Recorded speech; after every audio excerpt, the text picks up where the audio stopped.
each named give me. There are 3 or 4 things that are never satisfied. வாசிக்கணுமா?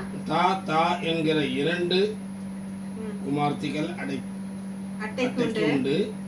திருப்தி அடையாத 3 உண்டு. போதும் என்று சொல்லாத 4 உண்டு. அடுத்தது அவையாவன பாதாளம், மலட்டு கர்ப்பம், தண்ணீரால் திருப்தி அடையாத நிலமும், போதும் என்று சொல்லாத அக்னியும். இந்த 4க்குமே என்ன இருக்காது? திருப்தி அப்படிங்கிறது இருக்காது, போதும் அப்படிங்கிற ஒரு மனசு இருக்காதுன்றாரு. பாதாளம் எப்ப பார்த்தாலும் என்ன செய்யும்? மரித்தவர்கள் என்ன செய்வாங்க? பாதாளத்துக்குள்ள இல்ல போதும், யாரும் இனிமேல் மரிக்காதீங்க அப்படின்னு சொல்லுமா பாதாளம்? இல்ல, அவங்க என்ன செய்யும்? மரித்தவங்க போய்கிட்டே இருப்பாங்க. அடுத்தது மலட்டு கர்ப்பம், தண்ணீர் திருப்தி என்னது? தண்ணீரால் திருப்தி அடையாத நிலம், வறண்டு போன நிலம். நீ எவ்வளவு தான் தண்ணி ஊத்தினாலும் என்ன செய்யும்? குடிச்சிட்டு ஒண்ணுமே குடிக்காத மாதிரி திரும்பி எப்படி தான் இருக்கும்? காஞ்சி போய் வறட்டு ஜலமா கிடக்கும். போதும் என்று சொல்லாத அக்னியும் என்ன செய்யும்? அது போதும் என்று சொல்லாது என்று சொல்லி நம்ம பார்க்கிறோம். அப்போ நம்முடைய வாழ்க்கையில இப்படிப்பட்ட காரியங்கள் நமக்கு என்னவே இருக்கக்கூடாது என்று சொல்லி நம்ம பார்க்கிறோம். எரேமியா 2:13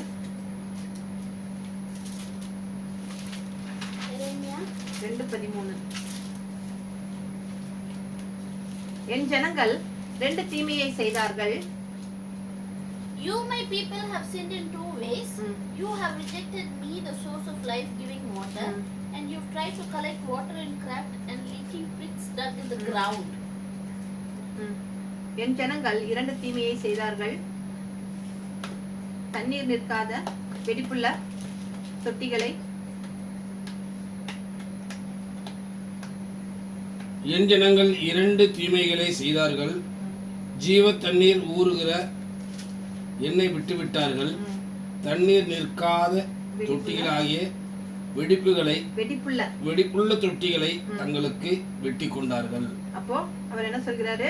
அவர்கள் வெடிப்புள்ள தொட்டிகளை தேவனாகிய கர்த்தரை விட்டு விலகியது மாத்திரம் கிடையாது, அவங்க என்ன செய்றாங்க? வெடிப்புள்ள தொட்டியை என்ன செய்றாங்க? ஏற்படுத்தி கொண்டார்கள். அப்போ வெடிப்புள்ள தொட்டியின் கீழே என்ன செய்யறாங்க? பாத்திரத்தை வச்சா அது என்ன செய்யாது? அது எப்படி நிரம்பாது இல்லையா? அப்ப ஜீவ தண்ணீராகினா யாரு? அது யார்? அவரு இயேசு கிறிஸ்து இல்லையா? அவர்தான் ஜீவ தண்ணீரை நான் உங்களுக்கு தருகிறேன் என்று சொல்கிறார் இல்லையா? இப்ப ஜீவ தண்ணீராகிய இயேசு கிறிஸ்து சொல்கிறார், என்னிடத்தில் வருகிறவன் ஒரு காலமும் என்ன செய்ய மாட்டான்? தாகமடைய மாட்டான் என்று சொல்கிறார். அப்ப ஜீவ நதியாகி அந்த ஊற்றுகளிடத்துல நம்ம பாத்திரம் வைக்கப்பட்ட அந்த பாத்திரம் என்ன செய்கிறதா இருக்கும்? நிரம்பிக்கிட்டே எப்ப பார்த்தாலும் நிரம்பி கொண்டதாகவே இருக்கும். நிரம்பி மாத்திரம் இல்லாமல் வழிந்து கொண்டே இருக்கும் என்று சொல்லி நம்ம பார்க்கோம். அப்ப நம்ம இருதயத்துக்கும் ஆத்மாவுக்கும் ஒரு குணம் உண்டு. என்னன்னா ஏதாவது ஒண்ணு தேடிக்கிட்டே இருக்கும். அது என்ன செய்யறது? அது ஒரு காலமும் திருப்தி அடையாது என்று சொல்லி பார்க்க. அப்ப நம்முடைய இருதயத்தை திருப்திப்படுத்துகிறவர் என்ன செய்கிறாரு? அதை படைத்து அதை உருவாக்கின அது யாரால மாற்ற முடியும்? கர்த்தரால மட்டும்தான் அது கூடும். நம்முடைய பாத்திரம் என்ன செய்ய வேண்டும்? ஜீவ தண்ணீரான நீரூற்றின் கீழே வைக்கப்பட்டிருக்குமானால் நம்முடைய பாத்திரம் என்ன செய்யும்? நிரம்பும் என்று சொல்லி நம்ம பார்க்கணும். சில சொல்லலாம், என் பாத்திரம் சரியான இடத்துல தான் வச்சிருக்கேன், நான் பாரம்பரிய ஒரு கிறிஸ்துவன், நான் வேதம் வாசிக்கிறேன், நான் அதை பண்றேன், நான் இதை பண்றேன், நான் உபவாசம் இருக்கிறேன், ஏன்னா இப்படிலாம் அவங்க என்ன செய்யறாங்க? நான் கிறிஸ்துவனா வாழ்றேன், ஆனாலும் என்னுடைய பாத்திரம் நிரம்பவில்லை அப்படின்னு சொல்லி நம்ம அப்படி சொல்லலாம். ஆனா நம்முடைய பாத்திரத்தை நம்ம எங்க சரியான இடத்துல வச்சிருந்தா மட்டும்தான் அது என்ன செய்யும்? சரியான இடத்துல வச்சிருந்தா மட்டும் போதாது. அந்த பாத்திரம் எப்படிப்பட்டதாக இருக்கும்? வாட்டர் உள்ளதா என்ன செய்யக்கூடாது? இருக்கக்கூடாது, இருக்கணும். பார்த்தா இல்லையா? வெடிப்பு இருந்துச்சுன்னா, வாட்டர் இருந்துச்சுன்னா என்ன செய்யும்? தண்ணி லீக் ஆகி போய்கிட்டே இருக்கும். அப்போ அந்த ஓட்டைகள் நம்முடைய பாத்திரத்தை என்ன செய்யாது? நிரம்பவே விடாது. ஆண்டவர் எவ்வளவுதான் கிருபையை நம்முடைய பாத்திரத்துல ஊத்தினாலும் அந்த பாத்திரத்துல உள்ள ஓட்டைகள் அந்த கிருபை என்ன செய்யும்? தங்காம என்ன செய்யும்? வழிந்து வீணாய் போய்விடும் என்று சொல்லி பாத்திரம். அப்ப பாத்திரம் நிரம்புகிற அனுபவம் நமக்கு என்ன செய்யுது? கிடைக்கவே கிடைக்காது. அப்போ நம்ம பாத்திரம் எப்படிப்பட்டதாக இருக்க வேண்டும்?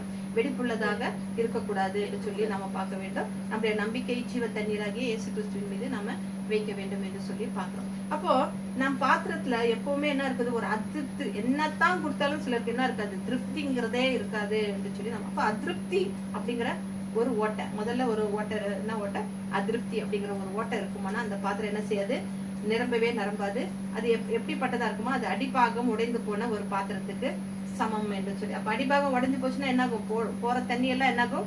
கீழே தான் வழிந்து போகும் என்று சொல்லி நாம பார்க்கிறோம். அப்போ இப்படிப்பட்ட பொருட்களை வந்துட்டு அந்த என்னத்தான் ஆசீர்வாதங்களை நம்ம அதுல வச்சாலும் என்ன செய்யாது, தங்காது அப்படின்னு சொல்லி நாம பாக்குறோம். அப்போ சில மனுஷர்களால என்ன செய்யவே இருக்க முடியாது, சந்தோஷமாவே இருக்க முடியாது.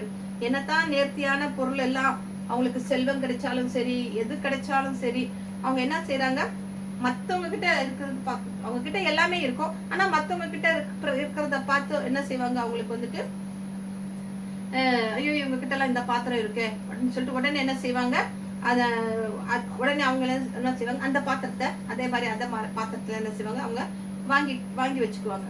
அப்படிப்பட்ட பாத்திரங்கள் எல்லாம் என்ன செய்யப்பட்ட பாத்திரங்களா, அடிபாக முடிந்த பாத்திரத்துக்கு சமமாக இருக்கிறது என்று சொல்லி பார்த்தோம். அப்ப உங்களுக்கு கொண்டு ஏதேனும் தோட்டத்துல விட்டா கூட அவங்க என்ன செய்வாங்களாம், திருப்தியாக இருக்க. இப்படிப்பட்டவங்க எல்லாம் திருப்தியாகவே இருக்க மாட்டாங்க அப்படின்னு சொல்லி, சில கிட்ட எவ்வளவு இருந்தாலும் சரி அடுத்தவங்க கிட்ட என்ன இருக்குது அப்படிங்கறத தான் அவங்க நோக்கம் விட்டு, இது அவங்க கிட்ட இருக்கு என்கிட்ட இல்ல அப்படின்னு சொல்லி ஒரு அதிருப்தி உள்ளவர்களாக இருப்பாங்க அப்படின்னு சொல்லி நாம பாக்குறோம். அப்போ அதனால்தான் 1 தீமோத்தேயு 6:6 என்ன சொல்றாருன்னா, போதும் என்கின்ற மனதுடன் கூடிய தேவ பக்தியே மிகுந்த ஆதாயம். போதும், எனக்கு இது போதும், இருக்கிறது போதும் அப்படிங்கிற ஒரு தேவ போதும் என்கின்ற மனதுடன் கூடிய தேவ பக்தி இதுவும் இருக்கணும் அப்படின்னு சொல்லி நம்ம பார்க்கிறோம். அப்போ நமக்கு எல்லாத்துலயுமே போதும் அப்படிங்கிற ஒரு மனநிலைமையில இருந்தோம்னா நமது பாத்திரம் என்னவா இருக்கும், நிறைவாக இருக்கும் என்று சொல்லி பார்த்தோம். இரண்டாவது பாத்திரத்துல இருக்கிற ஓட்டை என்னன்னு சொல்லி பார்த்தோம்னா பொறாமை. இந்த பொறாமையோட இருக்கும்போது ஆண்டவர் என்ன செய்ய மாட்டாரு, நம்முடைய பாத்திரத்தை நிரப்பவே முடியாது. என்னத்தான் கிருபை வரம் ஆசீர்வாதம் கொடுத்தாலும் பொறாமை நம்ம மனசுல இருக்கிற வரைக்கும் நம்மளோட பாத்திரம் என்ன செய்யாது, நிரம்ப முடியாது அப்படின்னு சொல்லி, அவங்க பெற்றுக்கொண்ட ஆசீர்வாதத்திலேயே திருப்தி, அவங்க பெற்றுக்கொண்ட ஆசீர்வாதத்துல திருப்தி அடைவாங்க. ஆனா மத்தவங்களுக்கு ஏதாவது ஒரு ஆசீர்வாதம் கிடைச்சிட்டாலோ இல்ல அவங்களை விட கொஞ்சம் மேலான ஆசீர்வாதம் அவங்க பெற்றுக்கொள்ளும் போது இவங்களால என்ன செய்ய முடியாது, பொறுத்து கொள்ளவே முடியாது. ஒரு போட்டி மனப்பான்மையே என்ன செய்யும் எல்லாருக்குள்ளயும். இப்ப எல்லாருடைய வீடுகள்லயும் பார்க்கணும்னா, வேலைகளில பார்க்கப்படுமானா, இந்த போட்டி பொறாம என்ன செய்கிறதாக இருக்கிறது, அதிகமாக காணப்படுகிறதாக இருக்கிறது என்று சொல்லி நாம பாக்குறோம். என்னத்தான் நேர்த்தியான பங்கு கிடைச்சிருந்தாலும் சரி, மத்தவங்களோட என்ன செய்வாங்க, ஒப்பிட்டு தங்களை என்ன செய்வாங்க, ஒப்பிட்டு பார்த்து சோர்ந்து போவாங்க. இப்படிப்பட்ட பாத்திரங்களையும் ஆண்டவரால நிரப்ப கூடாமல் போகிறது என்று சொல்லி நம்ம பாக்குறோம். இந்த பொறாமை அப்படிங்கிறது என்னவா, வீட்டுல ஒரு ஓநாயை வளர்க்கறதுக்கு சமம் என்று சொல்லி பாக்குறோம். அது என்ன செய்யும், ஒரு நாள் நம்மையே என்ன செய்யும், பிரி போடும் என்று சொல்லி நம்ம பாக்குறோம். அப்போ பொறாமை நம்ம இருதயத்துல இருக்கிற வரைக்கும் அந்த பாத்திரத்தை தேவனால நிரப்ப முடியாது. அதை நம்முடைய இருதயத்தை விட்டு அகற்றும் போதுதான் நம்முடைய பாத்திரம் நிரம்பி வழியும் என்று சொல்லி நம்ம பார்க்க வேண்டும். அப்ப நம்ம ஒவ்வொரு நாளும் என்னுடைய இருதயத்தில் இந்த பொறாமை அப்படிங்கிற ஒரு குணம் இருக்கா அப்படிங்கறத நம்ம என்ன செய்ய வேண்டும், சோதித்து பார்க்க வேண்டும். ஒரு பக்கத்து வீட்டுல ஏதாவது ஒரு பொருளை வாங்கிட்டாங்கன்னா, ஐயோ இந்த பொருள் நமக்கு இல்லையே என்ன அப்படின்னு சொல்லி நம்ம உடனே போய் என்ன செய்யக்கூடாது, அந்த பொருளையே வாங்க, நம்ம கிட்ட இருக்கிற பொருள் போதும் அப்படிங்கிற ஒரு திருப்தி மனப்பான்மை நமக்குள்ள இருக்க வேண்டும் என்று சொல்லி நாம பாக்குறோம். அதனாலதான் எபிரேயர் 13:5 என்ன சொல்லியிருக்குது, நீங்கள் பண ஆசை இல்லாதவர்களா இருந்து உங்களுக்கு இருக்கிறவைகள் பாருங்க 13:5 எபிரேயர் 13:5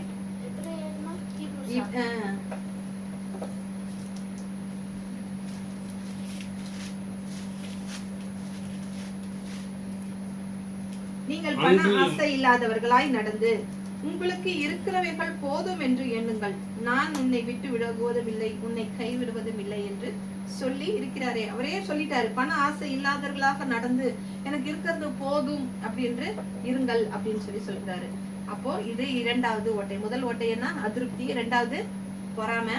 மூணாவது அவிசுவாசம் அப்படிங்கிற ஒரு ஓட்டை இருக்குமானா நம்முடைய பாத்திரம் நிரம்பி வழியாது என்று விசுவாசம் இல்லாமல் இருப்பது. விசுவாசம் இல்லாமல் ஒருவனும் என்ன செய்ய முடியாது, தேவனை தரிசிக்க முடியாது. விசுவாசம் இல்லாவிட்டால் தேவனிடத்திலிருந்து நம்ம என்ன செய்ய முடியாது, ஒன்றையுமே பெற்றுக்கொள்ள முடியாது என்று சொல்லி நம்ம பார்க்கிறோம். தாவீது என்னன்னு எழுதுகிறாரு, கர்த்தர் என் மேய்ப்பராய் இருக்கிறார், நான் தாழ்ச்சி அடையேன் என்று சொல்லி எனக்கு ஒரு குறைவும் இல்லை அப்படின்னு சொல்லி அவர் எழுதுகிறார்.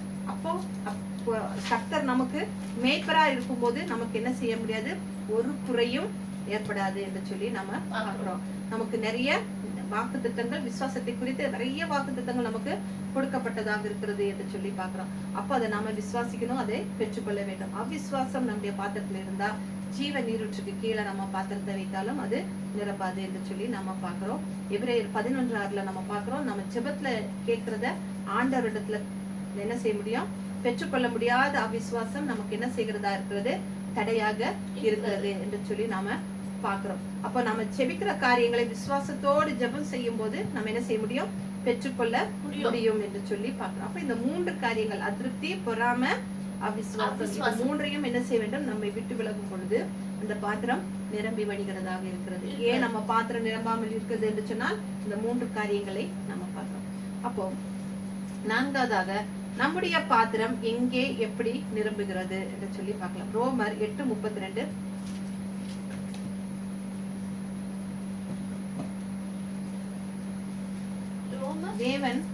ரோமர் 8:32. God did not keep back his own son, but he gave him for us.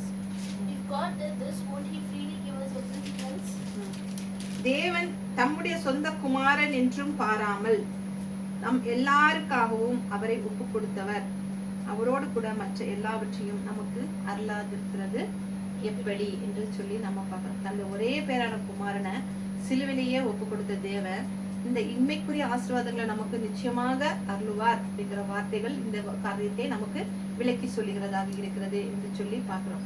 அப்போ முதலாவது நம்ம என்ன செய்யணும், தேவனுடைய ராஜ்யத்தையும் நீதியையும் தேடுங்கள், அப்பொழுது இவைகள் எல்லாம் உங்களுக்கு கூட கொடுக்கப்படும் என்று சொல்லி மத்தேயு 6:33 நாம பார்க்கிறோம். அப்ப தேவனாகிய கர்த்தர் நமக்கு இயேசு கிறிஸ்துவோடு இம்மைக்குரிய எல்லா ஆசீர்வாதங்களையும் என்ன செய்கிறார், சேர்த்து தர விரும்புகிறவராக இருக்கிறார். அதை பெற்றுக்கொள்கிற ஞானம் என்ன வேண்டும், நமக்கு வேண்டும் என்று சொல்லி நம்ம பார்க்கிறோம். இப்ப நம்ம ஒரு விலை உயர்ந்த பொருளை வாங்கும் போது பொருளை பத்திரமா என்ன செய்யறாங்க, பேக்கிங் பண்ணி கொடுக்குறாங்க இல்லையா, நல்லா அழகா பேக்கிங் பண்ணி அது மேல ஒரு ரிப்பனை ஒட்டி டெக்கரேஷன் பண்ணி என்ன செய்யறாங்க. அப்போ என்ன செய்யறாங்க, ஆனா அதுக்கு என்ன பண்ண மாட்டாங்க, காசு வாங்க மாட்டாங்க இல்லையா, அது ஃப்ரீ இல்லையா. அப்போ நம்ம என்ன செய்யறோம், அந்த விலை உயர்ந்த பொருளை விட நம்ம என்ன செய்யறோம், இந்த ஃப்ரீக்கு தான் என்ன செய்யறோம், அதிக நம்ம என்ன செய்யறோம், அதை மதிப்பு கொடுக்கிறவர்களாக இருக்கிறோம் என்று சொல்லி அந்த விலையுயர்ந்த பொருளை விட்டு விடுகிறோம் அப்படின்னு சொல்லி நம்ம பாக்குறோம். இதுதான் இந்த வார்த்தை சொல்லுகிறதாக இருக்கிறது. தேவனுடைய ராஜ்யத்தை நம்ம தேடுறதை விட்டுட்டு நம்ம என்ன செய்யறோம், இந்த மற்றதையெல்லாம் நம்ம உலக பிரகாரமான காரியங்களை ஆசீர்வாதங்களை தான் நம்ம தேடுகிறவர்களாக இருக்கிறோம் என்று ஃப்ரீயா நமக்கு கிடைக்குது இதெல்லாம் அப்படின்றது நம்ம பார்க்கிறோம். அப்போ சொந்த குமாரனையே தந்தவர் மற்ற எல்லாவற்றையும் நமக்கு அருளாதிருப்பது எப்படி என்று சொல்லி பார்க்கிறோம். அப்போ குமாரனை தேடும் போது மற்ற எல்லாம் நமக்கு இலவசமாகவே, நம்ம அவரை தேடினாலே நமக்கு எல்லாம் இலவசமா கிடைக்கும். நம்ம என்ன செய்யறோம், அவரை விட்டுட்டு மொத்ததெல்லாம் நமக்கு வேணும்னு சொல்லி நம்ம பார்க்கிறோம். ஆனா அவரை தேடும் பொழுதே நமக்கு எல்லாம் இலவசமாக கிடைக்கப்படுகிறது என்று சொல்லி நம்ம பார்க்கிறோம். அப்போ நம்ம இந்த இம்மைக்குரிய ஆசீர்வாதங்களை தொடர்ந்து என்ன செய்யறோம், பெற்றுக்கொள்கிறவர்களாக இருக்கிறோம் என்று சொல்லி பார்க்கிறோம். அப்போ ஆண்டவர் நித்திய ஜீவனை மட்டும் நமக்கு தரல, அதை சுதந்திரிப்பதற்கான இந்த வாழ்க்கையை கூட அதுக்கு எல்லாவற்றையும் நமக்கு சேர்த்து தருகிறவராக இருக்கிறார் என்று சொல்லி பார்த்தோம். அப்போ ஜீவனுக்கும் தேவ பக்திக்கும் ஏதுவான சகல காரியங்களையும் அவர் என்ன செய்கிறவராக இருக்கிறார், நமக்கு அருளுகிறவராக இருக்கிறார் என்று சொல்லி பார்க்கிறோம். நம்ம பாக்குறோம் இல்லையா, இஸ்ரவேல் ஜனங்கள் எங்க இருந்து போறாங்க, எகிப்து தேசத்துல இருந்து கானான் தேசம் வரைக்கும் போற வரைக்கும் என்ன செய்யறாரு ஆண்டவர், அவங்களுக்கு என்ன கொடுக்கிறாரு, அவங்களுடைய எல்லா தேவைகளுமே என்ன செய்தார், சந்தித்தார் என்று சொல்லி பாக்குறோம். தினமும் அவங்களுக்கு என்ன கிடைச்சது, மண்ணா கிடைச்சது. அவங்க சமைச்சாங்களா, எங்கேயாவது போய் உட்காந்து அடுப்பு மூட்டி சமைச்சாங்களா, மண்ணா கிடைச்சது. அப்புறம் காடைகள் எல்லாம் கொடுத்து அது மாம்சத்தை எல்லாம் கொடுத்தாரு. இப்போ கற்பாரில இருந்து நீரூற்ற கொடுத்தாருன்னு சொல்லி பாக்குறோம். அவங்க தாகத்தை தீர்த்தாரு. அவங்க பாதரட்சைகள் என்ன ஆகல, கிழிந்து போக தேயவில்லை. அவங்களுடைய முட்டி கூட என்ன செய்யலையா, வீங்கவில்லை. கொஞ்ச தூரம் நடந்தாங்கனாலே சிலருக்குலாம் இந்த பாதர யாத்திரை எல்லாம் போறவங்களுக்கு எல்லாம் என்ன செய்யும், முட்டி வீங்கிடும்னு சொல்லுவாங்க. அவங்க முட்டி வீங்கல, வஸ்திரம் பழசா போகல.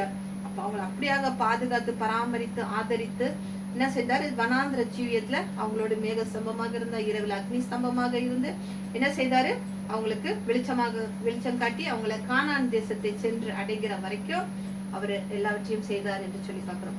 அதுதான் அதே வாக்குத்தத்தம் தான் புதிய ஏற்பாட்டுல நமக்கு என்ன எழுதப்பட்டிருக்கிறது, இந்த உலகத்திலிருந்து பரம கானானுக்கு போய் சேர்ற வரைக்கும் இதுதான் நமக்கு வாக்குத்தத்தம். நித்திய ஜீவனை உங்களுக்கு அளிப்பேன், அதுதான் நமக்கு ஒரு வாக்குத்தமாக இருக்கிறது என்று சொல்லி நம்ம பார்க்கிறோம். யார் இந்த வாக்குத்தத்தை தந்தது, கர்த்தராகிய இயேசு கிறிஸ்து. இந்த நித்திய ஜீவன் என்று அதாவது இந்த சென்று அடைகிற வரைக்கும் நமக்கு தினமும் என்ன கொடுக்கிறாரு, மன்னாவை கொடுக்கிறாரு. அப்புறம் நம்முடைய தேவைகளை சந்திக்கிறாரு, கிருபையை தருகிறாரு. இமைக்குரிய சகல காரியங்களையும் என்ன செய்கிறாரு, செய்கிற திருப்தி செய்கிற தேவனாக இருக்கிறார் என்று சொல்லி நம்ம பார்க்கிறோம். சங்கீதம் 84:11 உத்தமமாய் நடக்கிறவர்களுக்கு நன்மையை வழங்காதிரார் என்று சொல்லி நாம பார்க்கிறோம். அப்புறம் சங்கீதம் 91:2 நீர் என் அடைக்கலம், நீர் என் தேவன் என்று, நீர் என் அடைக்கலம், நீர் என் தேவன், நான் உம்மை நம்பியிருக்கிறேன் என்று சொல்லுகிறார் இல்லையா தாவீது. அதுல என் தேவன் என்று கூப்பிடு. அப்போ தாவீது சொன்னது போல கர்த்தர் என் பாத்திரத்தில் பங்காக இருக்கிறார் என்று சொல்லி நாம பார்க்கிறோம். தேவன் என்னுடைய தேவன் என்று சொல்லி அவர் சொல்லுகிறார் என்று சொல்லி பார்க்கிறோம். அப்போ கர்த்தர் நம்ம இருப்பரா இருக்கும் போது நம்முடைய பாத்திரம் என்ன செய்யும்? நிரம்பி கொண்டே இருக்கும். பிதாவாகிய தேவனும் குமாரனும் பரிசுத்த ஆவியானவராகிய இந்த மூவரும் உடன்படிக்கையின் தேவனாக என்ன செய்றாங்க? நம்மோடு கூட இருக்கிறார்கள் என்று சொல்லி நம்ம பார்க்கிறோம். நாம் உடன்படிக்கைக்கு கீழ்பட்டவர்களாக இருக்கிறோம். அந்த உடன்படிக்கை என்னன்னு சொல்லி சொல்லணும்னா அவருடைய ஆசீர்வாதங்கள், அபிரகாமின் ஆசீர்வாதங்கள் என்ன செய்கிறதா இருக்கிறது? அவருடைய பிள்ளைகளாகிய நமக்கு கொடுக்கப்படுகிறதாக இருக்கிறது என்று சொல்லி நம்ம பார்க்கிறோம். அந்த உடன்படிக்கையை நம்ம என்ன செய்யக்கூடாது? மறந்து விடக்கூடாது. நாம் தேவனோடு உடன்படிக்கை செய்திருக்கிறோம். அந்த உடன்படிக்கையில மாறாத தேவன் தாவீதுக்கு அருளின நிச்சயமான கிருபைகளை நித்திய உடன்படிக்கையாக தருவேன் என்று சொல்லி அவர் என்ன செய்திருக்கிறார்? வாக்கு கொடுத்திருக்கிறார் என்று சொல்லி பார்க்கிறோம். நம்ம எத்தனையோ முறை நம்ம தனிப்பட்ட ஜெபத்துல விசுவாசத்தோடு வைத்த விண்ணப்பங்களுக்கு எல்லாம் பதில் அளிச்சிருக்கிறாரு. நம்ம கேட்டதற்கும் அதிகமாக கொடுத்திருக்கிறாரு என்று சொல்லி நம்ம பாக்குறோம். இது எதை குறிக்குது? இப்ப நம்ம கேட்டோம் இல்லையா, இப்ப எவ்வளவு காரியங்களை நமக்கு கொடுத்திருக்கிறார். அப்ப இது எதை குறிக்குது? நம்முடைய பாத்திரம் நிரம்பி வழிகிறது அப்படிங்கறத நம்ம கேட்டதை கொடுக்கும் போதே நம்ம என்ன நினைச்சுக்கணும்? நம்முடைய பாத்திரம் நிரம்பி வழிகிறது அப்படின்னு சொல்லி நாம நினைத்து கொள்ள வேண்டும். நம்ம நெருக்கத்துல இருந்து எத்தனையோ முறை ஆண்டவரை பார்த்து விண்ணப்பித்து அழுது இருக்கலாம். அப்போ ஆண்டவர் என்ன செய்யறாரு? நம்ம கால்களை எல்லாம் எங்க வைத்தார்? அந்த பழைய வேலையில இருக்கும்போது நம்ம எவ்வளவு நேரம் அழுது இருப்போம். ஆனா இன்றைக்கு நம்முடைய கால்களை எங்க வைத்திருக்கிறார்? விசாலத்துல வைத்திருக்கிறார் என்று சொல்லி நம்ம பாக்குறோம். அப்போ நம்முடைய கர்த்தராகிய நம்முடைய கர்த்தாதி கர்த்தர், நம்முடைய ராஜாதி ராஜாவாகிய அவர் நம்மிடத்துல கேட்கும் போது ஒரு ராஜா கொடுப்பதை போலதான் அவர் நமக்கு என்ன செய்கிறவராக இருக்கிறார்? கொடுக்கிறவராக இருக்கிறார் என்று சொல்லி பார்க்கணும். இப்போ புதிய ஏற்பாட்டுல இளைய குமாரன் விஷயத்துல அவன் என்ன செய்றான்? எல்லா ஆஸ்தியையும் துன்மார்க்கமாக செலவழிச்சுட்டு எங்க போறான்? தகப்பன் வீட்டுக்கு திரும்புகிறான். அவன் போய் தகப்பன் இடத்துல என்னன்னு கேக்குறான்? என்ன உங்க பிள்ளையா ஏத்துக்கோங்கன்னு சொல்லி அவர் கேட்கல. அவர் என்னவா கேக்குறாரு?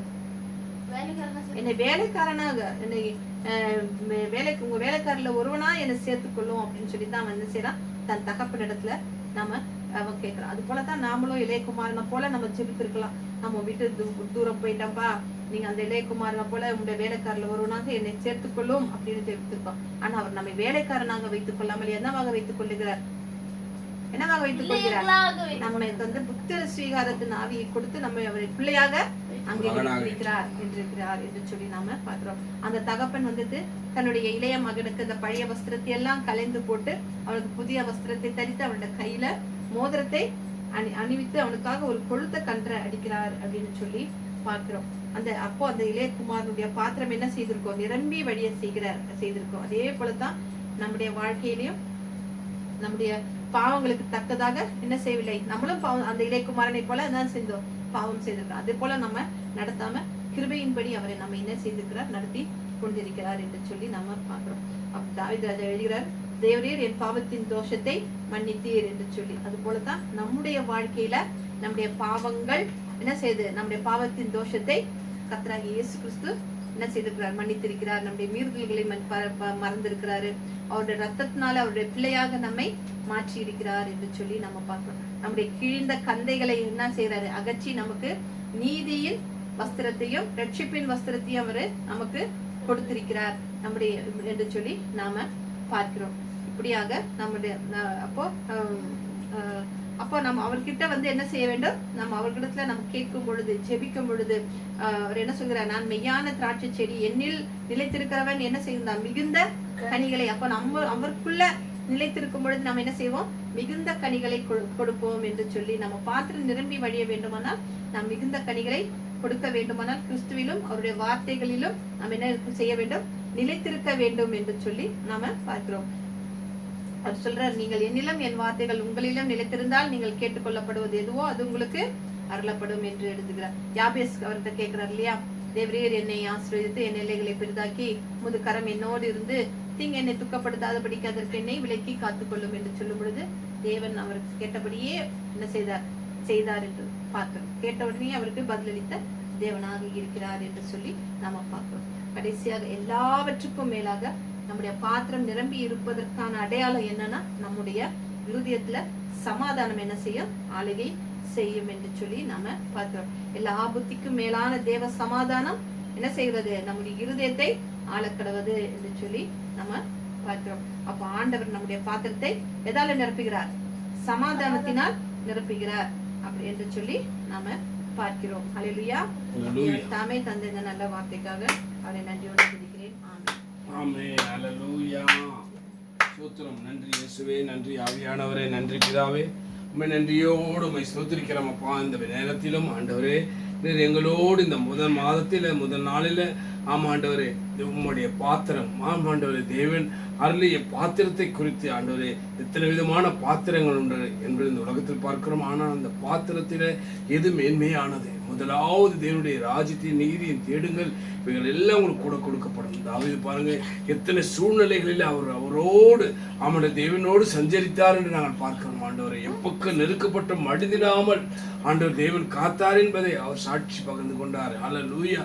சங்கீதக்காரருடைய 150 ஆமாண்டவர் ஹல்லேலூயா வார்த்தைகளை நம் வசனங்களை வாசிக்கும் பொழுது அவர் எப்படிப்பட்ட சூழ்நிலையெல்லாம் அவர் ஆண்டவரை கடந்து வந்தார் என்று பார்க்கிறோம். ஹல்லேலூயா. ஆனாலும் அவர் ஆண்டவர் தேவன் மேல வைத்த அன்பை அவர் நிறைவேற்றினார் என்று நாங்கள் பார்க்கிறோம். ஹல்லேலூயா. ஏன்னா தேவன் மேல அவர் விசுவாசமா இருந்தார். தேவனிடத்தில் ஆமாண்டவர் கிருபை பெற்றுக்கொண்டார், தேவனிடத்திலே இரக்கத்தை பெற்றுக்கொண்டார், தேவனிடத்திலே தயவு பெற்றுக்கொண்டார், தேவனிடத்திலே அன்பை பெற்றுக்கொண்டார் என்று நாங்கள் பார்க்கிறோம். ஹல்லேலூயா.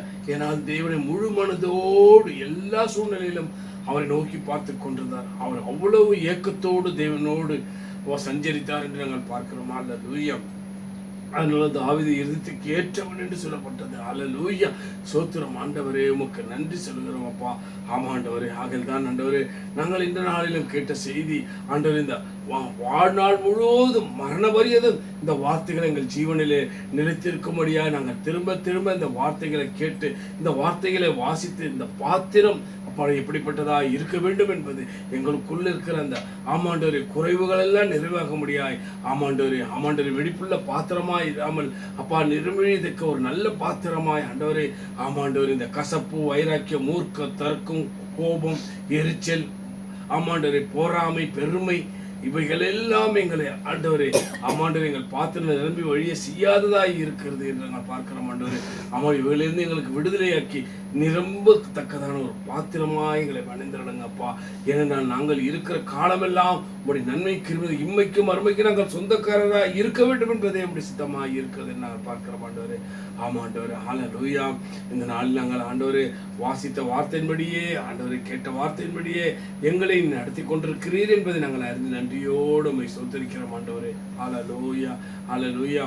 ஆகல்தான் ஆண்டவரே சங்கீதம் 107:41 கூட இந்த வாசித்த பொழுது எளிமை உள்ளவர்கள் பாக்கியவான்கள் என்று எளிமை ஆவியிலே எளிமையா இருக்க வேண்டும் என்பது ஆண்டவரே ஆமாண்டு நமக்கு ஒரு தரிசனம் வேணும். ஆண்டவரே அந்த தரிசனம் எப்படிப்பட்டதா இருக்கணும், தேவன் கொடுக்கிற தரிசனமா இருக்கணும். ஹல்லேலூயா ஹல்லேலூயா. ஏன்னா அதுல ஞானம் விளங்கும் என்று நாங்கள் பார்க்கிறோம். ஆண்டவரே ஆமாண்டவரே ஆமாண்டவரே 1 ஆமாண்டவரே 1 நாளாகமும் ஆண்டவரே ஹல்லேலூயா சோத்திரம். ஆண்டவரே நாங்கள் பார்த்தமே இந்த வார்த்தையை ஆண்டவரே தேவன் ஆண்டவர் ஆமாண்டவரே அறிந்த ஞானம் எவ்வளவு பெரிதாக இருந்தது என்று ஹல்லேலூயா. ஆகதான் ஆண்டவரே முதலாவது தேவனுடைய ராஜ்யத்தின் நீதியை தேடுவோம், தேவன் எல்லாம் கொடுப்பார். கர்த்தர் உங்களை மேன்மையாக வைப்பார், கலங்காதே மனமே. கர்த்தர் உங்களை மேன்மையாக வைப்பார், நீ கலங்காதே மனமே. நீங்கள் கையிடும் வேளையில் ஆசீர்வாதமும் காலங்களில் நிரம்பிடும் தானியமும் நிறைவான நன்மை உண்டாக தேவன் நம்மை மேன்மையாக வைப்பார், தேவன் நம்மை மேன்மையாக வைப்பார், நீ கலங்காதே மனமே. சத்துருக்கள் எதிராய் எழும்பும்போது இயேசுவே யுத்தம் செய்திடுவார், வெற்றி மேல் வெற்றி நமக்கு தந்து கர்த்தர் நம்மை மேன்மையாக வைப்பார், கர்த்தர் நம்மை மேன்மையாக வைப்பார், நீ கலங்காதே மனமே. நம்மை அவர் நமக்காக தெரிந்து கொண்டார், அவர் பெயரை நமக்காக வழங்கினாரே. சுற்று நண்பர் நம்மை மதிக்கத்தக்க தேவன் நம்மை மேன்மையாக வைப்பார். தேவன் நம்மை மேன்மையாக வைப்பார். நீ கலங்காதே மன்னமே. உன் தேசம் முழுவதும் மழை பெய்யும். உனக்காக பொக்கிஷத்தை திறந்திடுவார். பிறருக்கு நீயும் கடன் கொடுக்க கர்த்தர் உன்னை மேன்மையாக வைப்பார். கர்த்தர் நம்மை மேன்மையாக வைப்பார். கலங்காதே மகனே, கர்த்தர் நம்மை மேன்மையாக வைப்பார். கலங்காதே மகளே. ஆமென். ஏனென்றால் தேவன் நமக்கு அருளும் ஆண்டவரே, ஆண்டவரே கிருபை, ஆண்டவரே இந்த பாத்திரம் நாம் பெற்றுக்கொள்ளத்தக்கதாய் ஆண்டவரே வாழ்ந்திருக்க வேண்டும். வேதத்தை வாசிக்க வேண்டும். வேதத்தில் அதிசயங்களை காணும்படி எங்கள் கண்களை திறந்துள்ளோம் என்று அன்றாடு செபிக்க வேண்டும். ஆண்டவரே இந்த நாள் முழுவதும் உடைய பிரசன்ன மகிமை முடிந்ததப்பா. கிருபை நன்றி. அதிகாலையில் முதல் கிருபை கேட்கப்படும் நாங்கள் நம்பி இருக்கிறோம். ஆமாண்டவரே வேதத்தில் அதிசயங்களை காணும்படி எங்கள் கண்களை திறந்துள்ளோம் என்று அதிகாலையில் தேவனை தேடும் பொழுது தேவன் நம்மளோடு பேசுகிறார். பாருங்க, இந்த மாதத்திலே தேவன் எவ்வளவு அழகாக ஆண்டவரே, தேவன் எவ்வளவு இரக்கமுள்ளவர், ஐஸ்வர்யம் உள்ளவரும், கிருபை உள்ளவரும், தயவுள்ளவரும், அன்புள்ளவரும், பாசம் உள்ளவருமா இருக்கிறார் என்பதை நாங்கள் பார்க்கிறோம். எப்படியெல்லாம் அவரை பெற்றுக்கொள்ள முடியும், எப்படியெல்லாம் அவரை அண்டிக் கொள்ள முடியும், அவரை எப்படி நம்ம சேர்ந்திட முடியும் என்பதையும் ஆண்டவரே நமக்கு விவரமாக தெளிவாக சொல்லுகிறார். ஆகதான் தாவீது எப்பொழுதும் எக்காலத்திலும் கர்த்தரை ஸ்தோத்தரித்துக் கொண்டே இருப்பார். ஆகதான் நாங்கள் எப்பொழுதும் எந்த வேளையிலும் தேவனுக்கு நன்றி சொல்லிக் கொண்டே இருப்போம். அல்லேலூயா. ஸ்தோத்திரம் ஸ்தோத்திரம் ஸ்தோத்திரம் ஸ்தோத்திரம் ஸ்தோத்திரம் ஸ்தோத்திரம் ஸ்தோத்திரம் ஸ்தோத்திரம் ஸ்தோத்திரம் ஸ்தோத்திரம் ஸ்தோத்திரம் இயேசுவின் ரத்த ஜெயம் என்று 10 முறை சொல்லி 16 முறை இயேசுவின் ரத்த ஜெயம் என்று சொல்லி அல்லேலூயா. தேவனுக்கு பாராட்டின கிருபை எண்ண முடியாது, அளவிட முடியாது. அதனால் ஆமாண்டவரே 1000 நாவுகள் இருந்தாலும் போதாது. அல்லேலூயா. ஸ்தோத்திர வழியிலே ஏடுக்கிற என்னை மகிமைப்படுத்துகிறான், என்னை விடுதலை தன் தேவனை கண்டடைகிறான் என்று நான் பார்க்கிறேன். ஆண்டவரே அல்லேலூயா. ஆகிய கர்த்தர் எவ்வளவு தாவீது மேல ஆமாண்டவரே மனதுருக்கமாக இருந்தார் என்பதை, தாவீது எப்படி தேவனோடு ஆமாண்டவரே ஒன்று சேர்ந்த தேவனை எப்படி தன் தெய்வமாய் கொண்டார் என்று நாங்கள் பார்க்கிறோம். தேவன் ஆவியனில் அசைவாடிட தாவீதை போல பாடுவோம். தேவ ஆவியனில் அசைவாடிட தாவீதை போல பாடுவோம். பாடுவோம் பாடுவோம் பாடுவோம் தாவீதை போல் பாடுவோம். பாடுவோம் பாடுவோம் பாடுவோம் தாவீதை போல் பாடுவோம். தேவ ஆவிங்களில் அசைவாடிட தாவீதை போல ஆடுவோம். தேவ ஆவியங்களில் அசைவாடிட தாவீதை போல ஆடுவோம். ஆடுவோம் ஆடுவோம் ஆடுவோம் தாவீதை போல் ஆடுவோம். ஆடுவோம் ஆடுவோம் ஆடுவோம் தாவீதை போல் ஆடுவோம். தேவ ஆவியனில் அசைவாடிட தாவீதை போல துதிப்போம். தேவ ஆவியனில் அசைவாடிட தாவீதை போல துதிப்போம். துதிப்போம் துதிப்போம் துதிப்போம் தாவீதை போல் துதிப்போம். துதிப்போம் துதிப்போம் துதிப்போம் தாவீதை போல் துதிப்போம். தேவ ஆவி நம்மில் அசைவாடிட தாவீதை போல ஜெபிப்போம். தேவ ஆவி நம்மில் அசைவாடிட தாவீதை போல ஜெபிப்போம். ஜெபிப்போம் ஜெபிப்போம் ஜெபிப்போம் தாவீதை போல் ஜெபிப்போம். ஜெபிப்போம் ஜெபிப்போம் ஜெபிப்போம் தாவீதை போல் ஜெபிப்போம். தேவ ஆவி நம்மில் அசைவாடிட தாவீதை போல பாடுவோம். தேவ ஆவி நம்மில் அசைவாடிட தாவீதை போல ஆடுவோம். தேவ ஆவி நம்மில் அசைவாடிட தாவீதை போல துதிப்போம். தேவ ஆவி நம்மில் அசைவாடிட தாவீதை போல ஜெபிப்போம். ஆமென். அல்லேலூயா. தேவன் விரும்புவது இதுதான். அல்லேலூயா. எப்போது துதிக்கிறவளாய், எப்போது ஜெபிக்கிறவளாய், ஹல்லேலூயா, எப்போது தேவனை ஆராதிக்கிறவளாய் நாங்கள் காணப்பட வேண்டும். ஹல்லேலூயா. அவரில் எப்போது மனமகிழ்ச்சியாய் இருக்க வேண்டும். ஹல்லேலூயா. அதுதான் தேவன் விரும்புகிறார். ஹல்லேலூயா. அப்பா, இதனால கொடுத்த நல்ல செய்திக்காக உமக்கு நன்றி. ஆண்டவரே, எங்கள் ஆயுள் முழுவதிலும் நாங்கள் இந்த வார்த்தையை நாங்கள் எப்பொழுது நினைத்து ஆண்டவரே வாழ்ந்திருக்க எங்களுக்கு கிருபை தாருங்க. ஆமாண்டவரே, எங்களையும் எங்களை சார்ந்த ஜனங்களையும் எங்கள் உறவு நண்பர்களையும் எல்லாரையும் பரலோகத்தில் கொண்டு சேர்க்க அப்பா உதவி செய்தரலாம். ஆண்டவரே, ஒருவரும் கெட்டுப்போது ஜாதி மத பேதம் என்று தரிசனம் இவ்வளவா என்பு கூர்ந்தார் என்று நம்முடைய சொந்த குமாரன் என்று பாராமல் எங்களுக்கு தந்தவர் ஆண்டவரே. ஹல்லேலூயா. உண்மையே எங்களுக்கு அர்ப்பணித்தீர் ஆண்டவரே. நாங்கள் ஆண்டவரே அப்பா உண்மையில் நாங்கள் மகிழ்ந்து கூட எங்கள் பாத்திரம் பேசிய ஜீவனுள்ள நாளும் நன்மை கேள்வி தொடர்கிறது எண்ணி துதிக்கிறோம். தொடர்ந்து உடைய இயக்கத்தை நோய் திட்டத்தை எங்கள் வாழ்க்கை நிறைவேற்றுங்க. இயேசு கிறிஸ்து நாமத்தில் கேட்கிறோம் ஜீவனுள்ள பிதாவே. இப்பொழுது நாம் திருவிருந்த ஆராதனைக்கு நேராக கடந்து செல்வோம். ஹல்லேலூயா.